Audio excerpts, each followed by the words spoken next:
Tech Sounds presenta Con su permiso.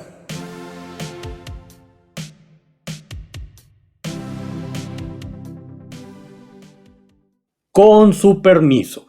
Tema obligado para esta semana, el paquete económico. La siguiente generación va a tener que estar pagando por esos recursos que se meten a Pemex y que no están recibiendo nada de regreso. El gran problema es que no llegaron los recursos aparejados. Pero ahora el presidente se echó la puntada de bajar la edad y subir el monto de la pensión que se le da a todos los mexicanos, independientemente si contribuyeron o no. Tengo el gusto de que el día de hoy nos acompañe Alejandra Macías, directora de investigación del Centro de Investigación Económica y Presupuestaria, y también es profesora de la materia de Economía del Sector Público en el TEC de Monterrey. Me acompaña Carlos Elizondo y yo soy Héctor Juan Villarreal. Y el día de hoy, pues, queremos platicar de paquete económico. Lo que trajo, lo que sorprendió, qué no nos gustó, los riesgos, muchos temas. A ver, Héctor, yo quisiera arrancar con una duda y una pregunta que tengo, o Alejandra. Macario Schettino, colega nuestro, escribió hace una semana que esto se acabó la estabilidad presupuestal, que esto ya no es sostenible la disciplina fiscal porque los gastos han crecido más que los ingresos y se acabaron los guardaditos. Es decir, este gobierno había ido viviendo de la herencia neoliberal, que era una serie de fondos que le permitieron sortear las restricciones del gasto público. ¿Tenemos algún otro fondo? ¿Es cierto que ya se rompió la disciplina o la recaudación nos va a sorprender y vamos con ello a mantener la disciplina fiscal? Ale. Muchas gracias, Carlos y Héctor, por la invitación a este programa.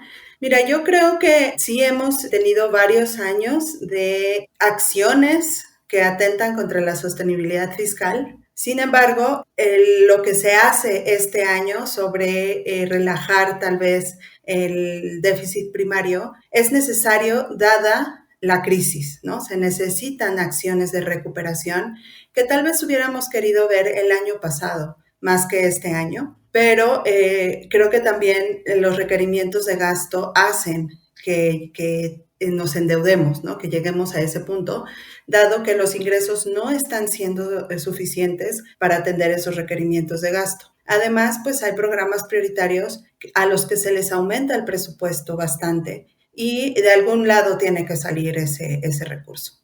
Ahora, pero la pregunta siempre en finanzas públicas, y tú te la haces todos los días, Héctor Juan, es si la dinámica si la tendencia es sostenible. Entonces, estos programas de gasto son simplemente de una sola vez para salir de la crisis o generan un compromiso de finanzas públicas que no viene aparejado con un cambio de una reforma fiscal, por ejemplo, que diera el financiamiento también sostenible para ese ingreso, para ese gasto. Ya, yo creo que es la forma de entrarle al asunto, tal como lo estás poniendo, Carlos. En mi opinión, el presidente López Obrador enfrentó una restricción presupuestaria fuerte y tenía 3 opciones. O sea, no había más. La más esperada era una reforma fiscal. Digo, se había especulado mucho que... Lo platicamos en este programa, por lo menos. Sí, claro. Claro. Lo mencionamos un par de veces en el programa, tú recordarás. Y en general, en el medio, pues se comentaba que podría venir esta reforma fiscal, que se esperaba esta reforma fiscal. Incluso si el tiempo nos lo permite, pues al rato comentamos la experiencia del grupo de la transición hacendaria, si no lo dejamos para otro programa. Pero era una de las cosas que podía suceder. Finalmente no ocurrió. Nos fuimos por una miscelánea fiscal que creo que tiene elementos positivos, algunos de ellos muy positivos, otros habrá que ver. A ver, dinos los 2 o 3 positivos para que nos vayamos con cierto optimismo. La idea de ampliar la base de contribuyentes. No es una idea vieja, tener la idea es fácil, el instrumento escogido es correcto. Yo creo que sí, digo, habrá que ver cómo lo calibran esta idea de, ¿sabes qué? Te vamos a poner un esquema muy sencillito donde tú pagas una cuota fija sobre ingresos si eres un negocio de tal tamaño y pues te hago atractivo porque pues a cambio de una pequeña cuota vas a tener acceso a servicios de formal. Y digo, trae otros elementos, pero no quisiera dejar de mencionar, la otra opción que tenía el presidente era bajarle a sus programas prioritarios, los 3, 4 grandes proyectos de inversión del sexenio y las transferencias. No lo hizo, decidió relajar disciplina financiera. ¿Es algo malo? Yo creo que no. Nada más quiero cerrar con una idea, sujeto a que crezcamos en los próximos años y habrá que observar, pues, y creo que era una idea que traía también Alejandra, de que estos déficits primarios no crezcan. A ver, explícanos qué es el déficit primario, porque no necesariamente lo saben más que ustedes. Y segundo, es realmente, no me contestó Héctor, ¿es sostenible esta política? Porque los criterios están en un supuesto de crecimiento que nadie dentro de los que hacen pronósticos económicos había puesto. Entonces, salvo el fondo, sí. Hasta el Fondo Monetario no sabía, pero en fin, parece optimista. Sí, creemos que es un escenario optimista. También creemos, bueno, contestando a tu pregunta sobre los déficits primarios, es la diferencia entre los ingresos y los gastos sin el costo financiero, ¿no? El pago de intereses. Entonces, pero sin pensar qué pasó en el pasado, porque las deudas es el pasado, hoy, con lo que gastas y lo que ingresas, ¿eres estable o no eres estable? Así es. Entonces está proponiendo un déficit primario para 2021 del 0.3% y para el siguiente año del 0.4%, me parece. Que si fuera cierto es perfectamente sostenible. Claro, pero el asunto es que realmente se dé ese escenario positivo, ¿no? De crecimiento que tú mencionas, y también que los requerimientos de gasto pues no sigan creciendo a la medida que están creciendo, ¿no? Tenemos un gasto en pensiones que crece entre 5 y 7%, las contributivas, y además tenemos este programa de adultos mayores que presentan crecimientos año con año bastante grandes. A ver, Héctor, tú has hablado de esto en los medios. Este programa de pensiones, tanto el contributivo, es decir, los que pagamos IMSS y toda esta historia, de todos modos requieren un cierto subsidio fiscal y ese ha ido creciendo, ese gasto ya ha ido creciendo, pero ahora el presidente se echó la puntada de bajar la edad y subir el monto de la pensión que se le da a todos los mexicanos, independientemente si contribuyeron o no, o adicionalmente, es decir, tú puedes ser un pensionado de Pemex con una superpensión y además te toca. Y la que cobrar la otra, que es el típico caso de un gasto no focalizado. Sí, mira, fíjate que en general una pensión no contributiva no es algo malo per se. Incluso pareciera haber un consenso en organismos internacionales, todo que tenemos que transitar hacia allá. Preocupan las formas, Carlos. O sea, ¿qué no nos gustó?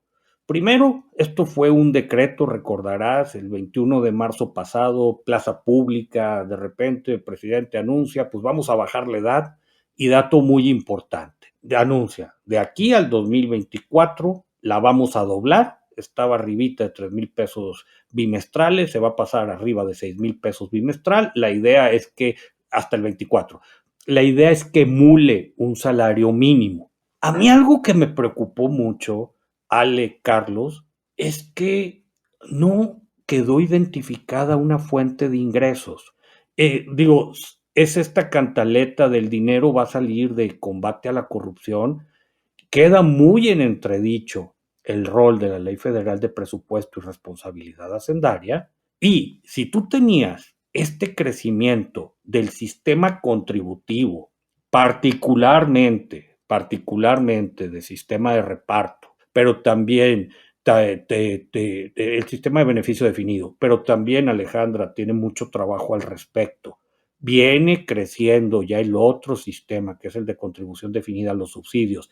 Empiezas a ver esta foto, Carlos, y el escenario en términos de pensiones y lo que le va a hacer al resto del sistema se ve muy feo. Porque además es imposible retirar estos beneficios. Una vez que los das, no hay quien se lance a quitarlos. Pero además me parece, y ustedes lo han discutido, que la evidencia que nos dio el Coneval y el INEGI es que una parte importante de este gasto adicional no se está yendo a los pobres.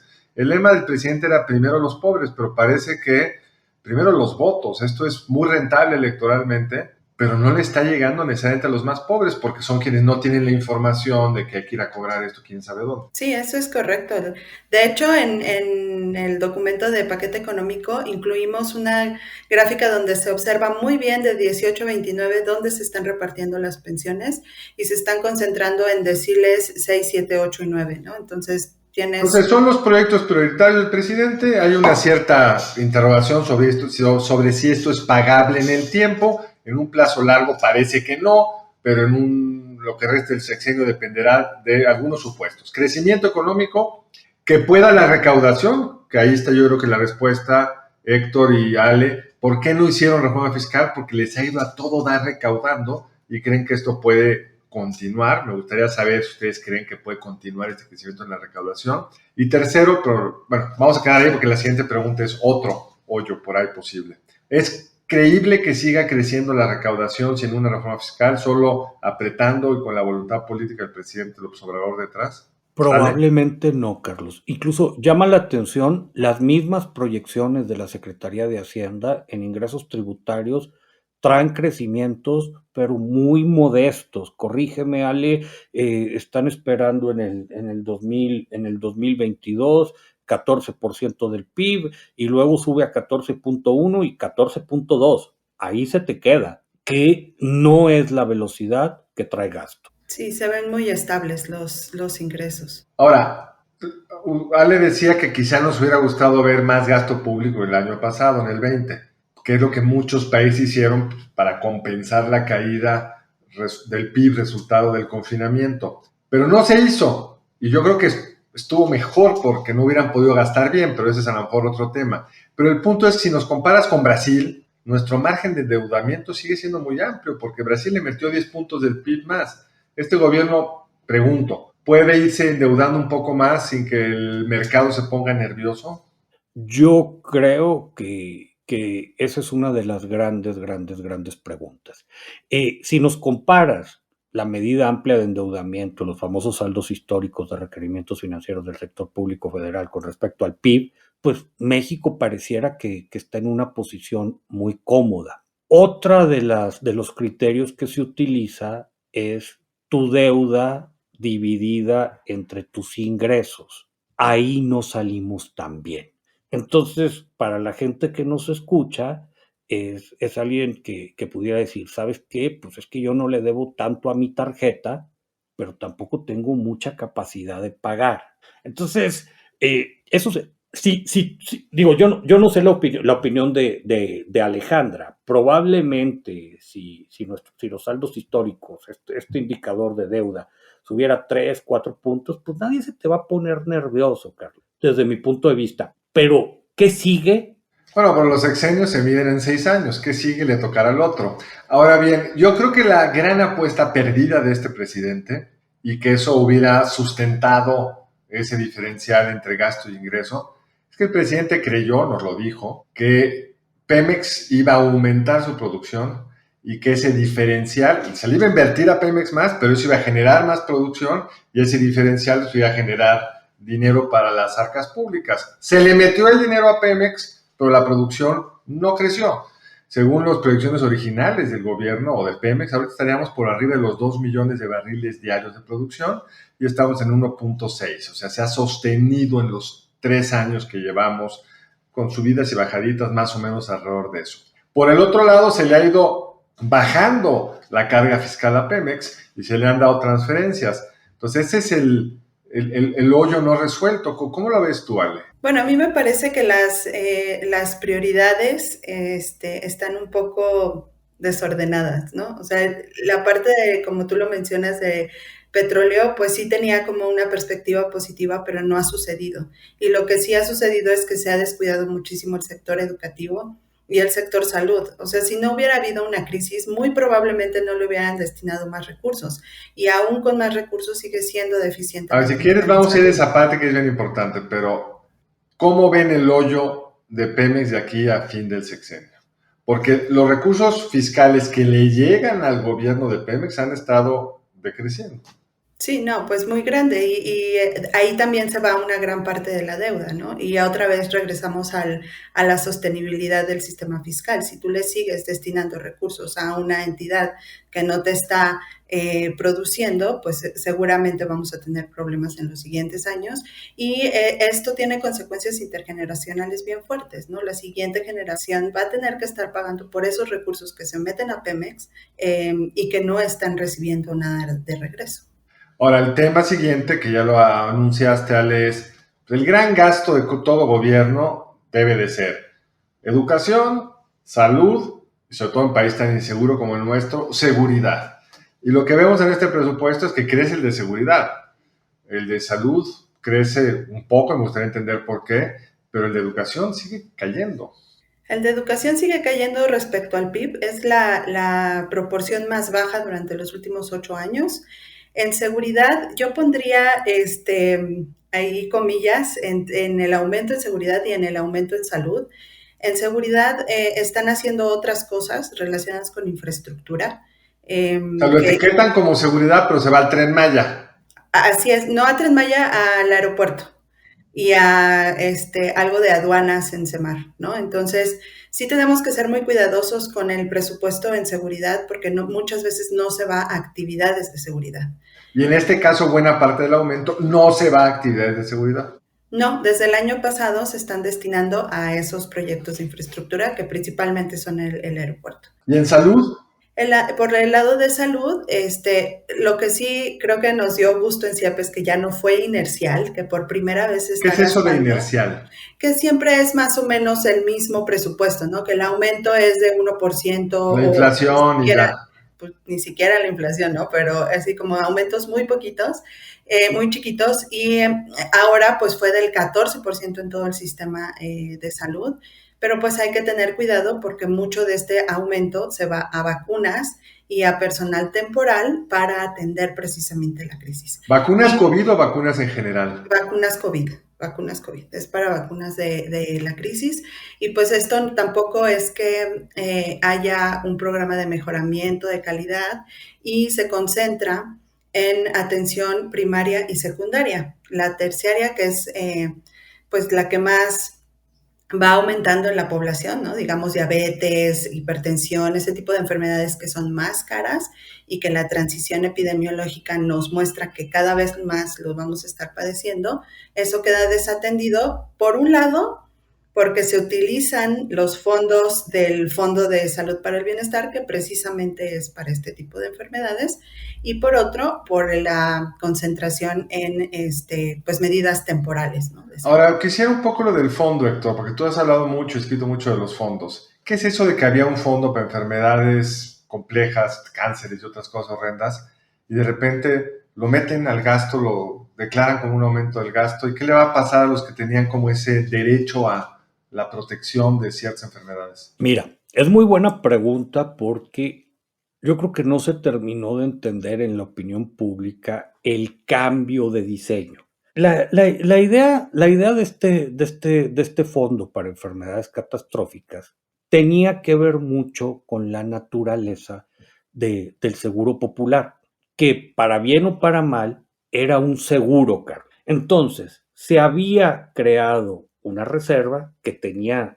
sus propias reglas de cómo se iba dinamizando, y la idea era tener un fondo para poder atender enfermedades catastróficas. Tú participabas en el seguro popular, sabes que tenías algo que no estaba cubierto en el catálogo normal de servicios, pues se le cobraba a este fondo. Tenía sus problemas y sus dificultades en reglas de operación, pero yo creo que al menos desde el punto de vista conceptual, pues estaba muy bien. Cuando este gobierno hace la reforma y a este nuevo sistema de salud, que la gente le dice el INSABI, no es exactamente el INSABI es parte de este nuevo sistema de salud, es como la cámara de compensación, por llamarle de alguna manera. Dicen, pues sabes qué, todo mundo que no participe en los subsistemas colgados a la parte formal del trabajo, pensemos en IMSS, pensemos en ISSSTE,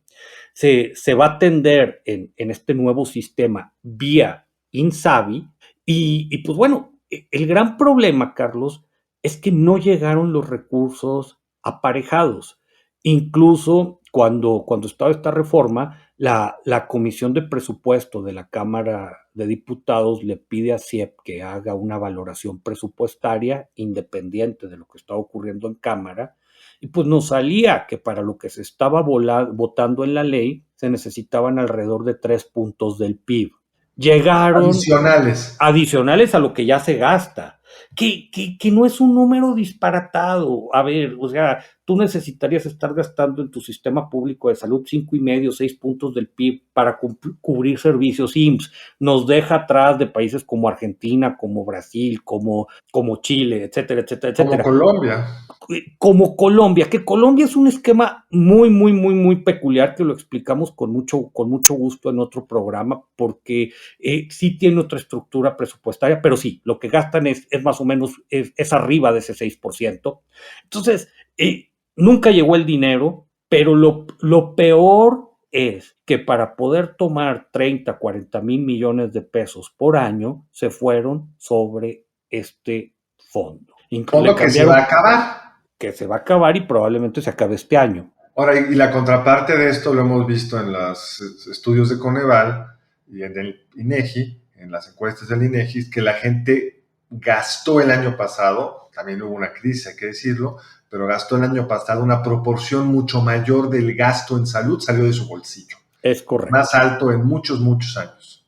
Es correcto. Entonces, como el gobierno no lo paga, lo tiene que pagar uno, y en los más ricos tendrán un seguro, en los que están en el IMSS a lo mejor van al IMSS, pero esto es para los que no tienen ninguna de estas cosas. Y el gasto fue muy considerable, fue muy considerable. Creo que por eso también es el aumento que vimos en este año. Ahora, ya lo decía Alejandra, la pregunta es, ¿se va a sostener en los siguientes o fue nada más una joroba para salir del paso ahorita comprando vacunas y con deudas que esta Cámara de Compensación INSABI tenía con IMSS y con ISSSTE, que esperemos que, por cierto, sean pagos reales y no nada más se cancelen registros en libros, pero ese es otro tema.